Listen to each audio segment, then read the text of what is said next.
ഞാനിപ്പോൾ ക്ലാസ് ചെയ്യുന്ന വരുമ്പോൾ കണ്ടതാണ്. നമ്മുടെ യു.കെയിലുള്ള മരങ്ങളൊക്കെ ഇങ്ങനെ പൂത്ത് തുടങ്ങിക്കുക. ഓരോ മരങ്ങളായിട്ട് പൂത്ത് തുടങ്ങുക. നല്ല പഞ്ഞി പോലെയുള്ള പൂക്കൾ. ഇതിൽ ഭയങ്കര സോഫ്റ്റാണ്, പറഞ്ഞാൽ മനസ്സിലാവില്ല. അതുപോലെ നടക്കാനും നല്ല രസമാണ്, നല്ലൊരു അറ്റ്മോസ്ഫിയർ, നല്ല ക്ലൈമറ്റ് പ്രധാനമായിട്ട് പറയണം. അതിനിടയിലുള്ള ഈ മരങ്ങളൊക്കെ ഇങ്ങനെ പൂത്ത് നിൽക്കുന്ന കാണുമ്പോൾ നല്ല രസമുണ്ട്. ഈ മരങ്ങളൊപ്പം ഇനി കുറച്ച് ദിവസം ഇങ്ങനെ പൂത്ത് തുടങ്ങുമെന്ന് എനിക്ക് തോന്നുന്നത്. ഇപ്പോൾ കുറച്ചായിട്ട് ഇങ്ങനെ പൂത്ത് തുടങ്ങി. നല്ല ഭംഗിയുണ്ട് കേട്ടോ കാണാൻ. നമുക്ക് നടക്കുമ്പോഴാണെങ്കിലും എന്താ പറയുക, നമ്മുടെ മനസ്സിലുള്ള കുറേ കാര്യങ്ങളൊക്കെ നമ്മുടെ ടെൻഷനൊക്കെ അങ്ങ് മറന്നു പോകും. ഒരു ഹെഡ്സെറ്റൊക്കെ വെച്ച് പാട്ടൊക്കെ വെച്ച് നടക്കുകയാണെങ്കിൽ നല്ല എൻജോയ് ചെയ്യാൻ പറ്റും. എത്ര ദൂരം വേണമെങ്കിലും നടന്നിങ്ങനെ പോവാം.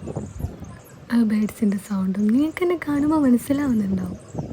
ഞാൻ പറഞ്ഞു എന്താണ് എനിക്ക് പറയാൻ കിട്ടുന്നില്ല.